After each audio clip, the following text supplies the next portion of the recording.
আপু আসসালামু আলাইকুম। ওয়ালাইকুম আসসালাম। কেমন আছেন? এই তো আলহামদুলিল্লাহ ভালো। আচ্ছা, ভালো আছেন। আসলে ক্যামেরার সামনে কেন আসছেন? আসছি প্রেম করতে?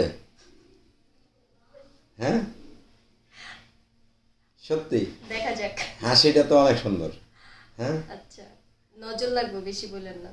তাই নাকি? হুম, নজর লাগে? অবশ্যই লাগে। একটু কালো টিপ দিয়ে আসতেন। আসলে একটু কালিও দেয়নি। কালিও দেন? আচ্ছা, এখন কি কালি দিবেন? না থাক, লাগবে না। এনে দিব পাতিলের তলার থেকে একটু। না, এখনকার পাতিলার তলায় কালি হয় না। হয় না? গ্যাসের চুলায় সবাই রান্না ও করে। আচ্ছা, তো প্রেম করেছেন কয়টা? একটাও করিনি। মিথ্যে কথা। সত্যি কথা। হ্যাঁ, এই যে এর আগের ভিডিওতে বললেন ছেলেরা ফাঁকি দেয়, এই করে সেই করে, তাহলে প্রেম না করলে কিভাবে জানেন আপনি এত কিছু, সেটা বলেন। বান্ধবীরা করে, সেটাই দেখি। ক্যামেরার দিকে তাকা, ওইদিকে কি কেউ দাঁড়ায় আছে নাকি? না, কেউ দাঁড়ায় নেই। কেউ দাঁড়ায় নাই? আচ্ছা, তো আসলে এই যে ক্যামেরার সামনে আসছেন, আপনি প্রেম করেন না, এই কথা মানা যায় না? মানা যায়? না মানা গেলে এখন কিছু করার নেই। কিচ্ছু করার নাই? কিচ্ছু করার নেই। এখন কি প্রেম করবেন? করবো, চিন্তা ভাবনা করতেছি। আসলে কার সাথে প্রেম করবেন? কার সাথে? ভালো মেন্টালিটির কাউরে পাইলে। প্রেমই করবেন শুধু, না সংসার? দুইটাই। দুইটাই? তো একটু ডিটেলস বলেন না, আসলে কেমন চাচ্ছেন? পয়সাওয়ালা হইতে হইব। পয়সাওয়ালা? টাকা পয়সা না থাকলে তো রাখবে না। আচ্ছা, পয়সাওয়ালা কেন খোঁজেন? পয়সা, ওনার যদি টাকা পয়সা না থাকে, এখন দেখা যাচ্ছে যে একটা বৃদ্ধ লোক, একটা বৃদ্ধ লোক টাকা পয়সা আছে, সে যদি প্রেম করতে চায়, হ্যাঁ করব। তার মানে কি প্রেমটা কি বৃদ্ধ লোকের সাথে না টাকার সাথে? দুইটাই। দুইটাই বলতে কি বুঝাচ্ছেন? টাকা কি প্রেম করতে জানে নাকি?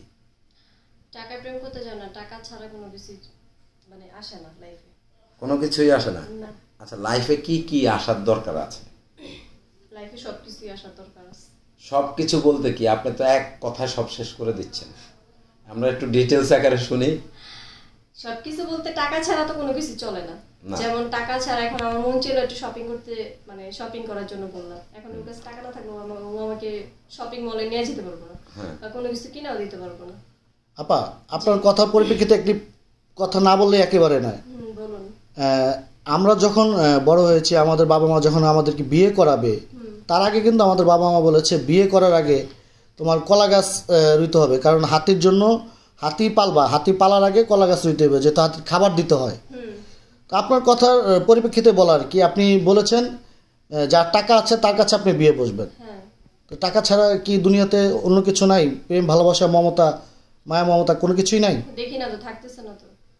আপনি কি তার তেমন কারোর কাছে বিয়ে শাদী বসছেন নাকি? সত্যি কথা বলুন তো। বসি নাই, বাট এখন তো সোশ্যাল মিডিয়াতে, ফেসবুকে, ইউটিউবে সব জায়গায় দেখতেছি টাকা যার আছে তার সব আছে, টাকা যার নাই তার কিছুই নেই। টাকার কাছে কি বিবেক, মানবতা সব কি বিক্রি হয়ে যায়? এরকমটাই, মানে এখন সত্যি কথা বলতে যেটা হচ্ছে যে আপনার আজকাল যার কাছে টাকা আছে তার কাছে সবকিছু আছে। তো মনে করেন একজন 60 বছরের একজন বৃদ্ধ টাকাওয়ালা আপনাকে বিয়ে করলো, হ্যাঁ, আপনি কি রাজি? হ্যাঁ অবশ্যই, যদি তার টাকা পয়সা ওরকম বাড়ি গাড়ি সবকিছু থাকে তাহলে অবশ্যই করব। কিছুদিন পর যদি হ্যাঁ আল্লাহ না করুক তিনি যদি মারা যায়, তাহলে তার বাড়ি গাড়ি টাকা পয়সা সব আপনার? যেহেতু ওনার না, ও আমার কি, আমার নামে যেটা করে দেবে সেটা তো আমার থাকবে, আর ওনার ছেলে মেয়ে বাচ্চা কাচ্চা যারা আছে তাদেরও তো থাকবে সবকিছু। আচ্ছা আপু, আপনি একটা ইয়াং বয়সের মেয়ে, তাই তো? বয়স কত আপনার? 24। ধরেন একটা 50 বছরের লোকের কাছে বিয়ে বসবে, সে তার টাকা পয়সা সবই আছে কিন্তু সুখ দিতে পারলো না, তাহলে আপনার বিয়ে বসে কি লাভ? টাকায় কি সুখ মানুষের জীবনে? মানুষের তো জীবনে একটা চাওয়া পাওয়া থাকে, তাই না? অনেক মেয়ে এখনকার যুগে বেশিরভাগ মেয়েরা দেখি বৃদ্ধ লোকের কাছে বিয়ে বসতে চায় কিংবা তাদের সাথে প্রেম করতে চায়, আবার ইয়াং বয়সের ছেলেরা মানে ডিভোর্সি নারীদের সাথে পিছনে পিছনে ঘুরে কিংবা যাদের স্বামী মারা গেছে তাদের পিছনে ঘুরে। আসলে এই বিষয়টা নিয়ে একটা ব্যাখ্যা চাই আপনার কাছে, কেন এমন হচ্ছে? যার সুখ যার কাছে মিলে, ঠিক আছে? কারণ এক একটা মানুষের মেন্টালিটি এক এক রকম।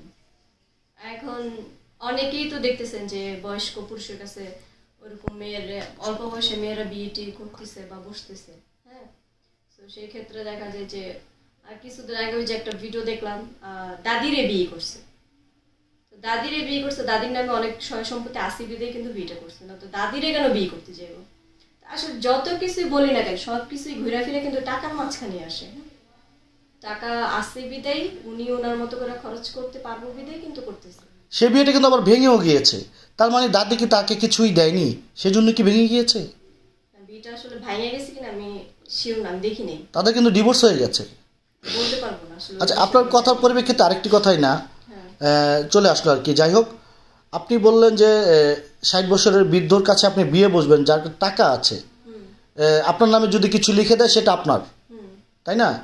এখন অনেক নারীরা আছে তারা কিন্তু তার 60 বছরের লোকের কাছে বিয়ে বসে আগে শর্ত দেয়, আমার নামে এটা দিবা, ওটা দিবা, ওটা দিবা, শর্ত দিয়ে বিয়ে বসে। একটা বয়স্ক পুরুষের কাছে বিয়ে বসার তো কোনো কারণ নাই।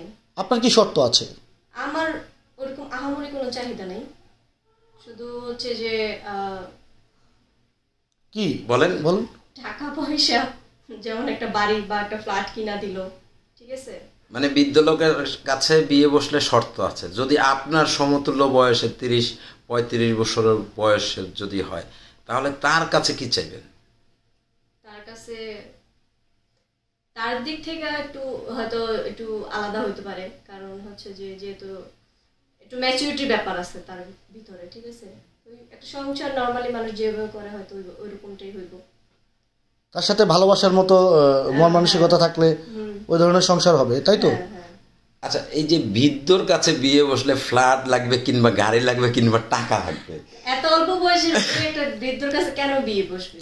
তার মানে কি আপনি বলতেছেন যে সে এই যে একটা ভাষা কি যেন ভুলে গেলাম, ফ্ল্যাট লাগবে, বাড়ি লাগবে, গাড়ি লাগবে, এরকম কিছু?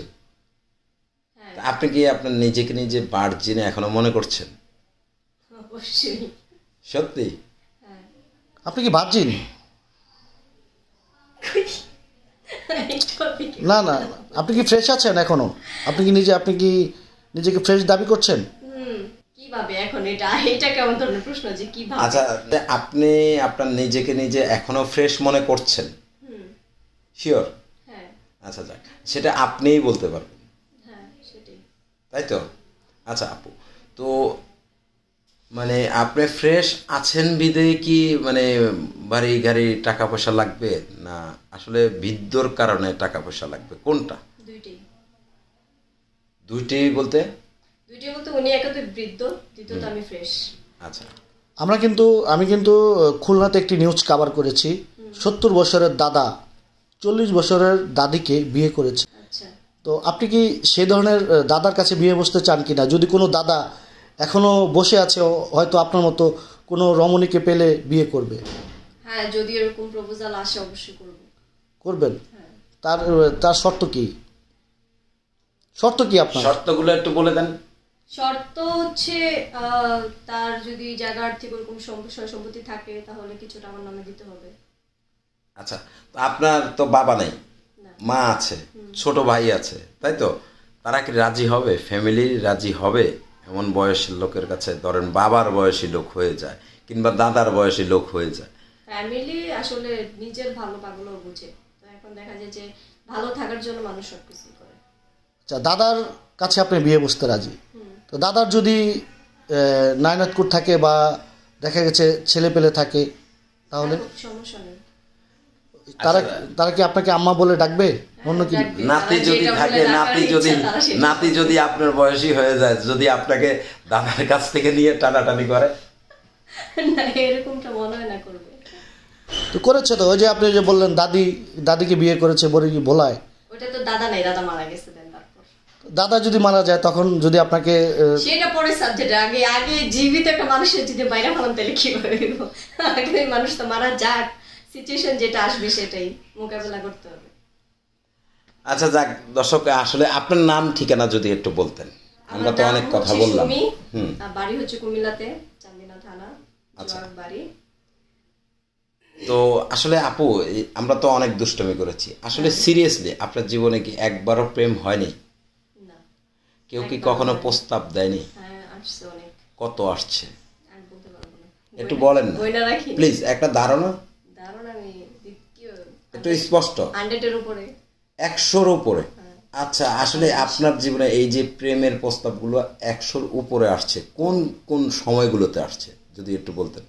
স্কুল জীবনে স্কুল জীবনে কোনো প্রেম তখন এগুলো বুঝতাম না। তাহলে কোন সময় হয়েছে এই বিষয়ে? হাই স্কুলে। মানে আপনি তো দেখতে সুন্দর, অনেক সুন্দর। দর্শক, আসলে আমরা মিথ্যে কথা বলি না, খুবই সুন্দর।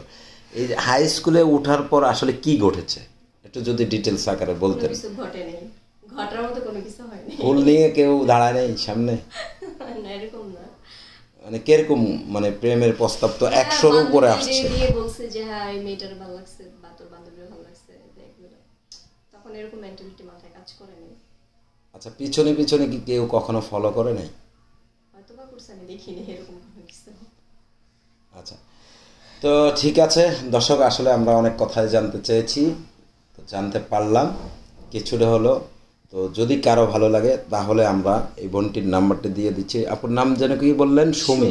আচ্ছা, সুমির নাম্বারটা দিয়ে দিচ্ছি। সুমি, আপনার নাম্বারটা বলবেন? শুনেন, এই নাম্বারটা দিলে পৃথিবীতে ভালো মানুষ আছে, খারাপ মানুষ আছে, কেউ ভালো বলবে, কেউ খারাপ বলবে। তো জেনে শুনে কি নাম্বারটা দিতে চাচ্ছেন? হ্যাঁ, অবশ্যই। তাহলে বলেন। এই নাম্বারটি দিলে কিন্তু দাদা আপনার কপালে জুটে যেতে পারে। জুটে যাক, সমস্যা নেই। তাহলে বলুন, দাদার জন্যই নাম্বারটা দিচ্ছি। হ্যাঁ, দাদার জন্য হচ্ছে নাম্বারটা 01, তারপর হচ্ছে 302 883 আর 703। আচ্ছা, তো ঠিক আছে, ভালো থাকবেন, সুস্থ থাকবেন, আল্লাহ হাফেজ। ওকে।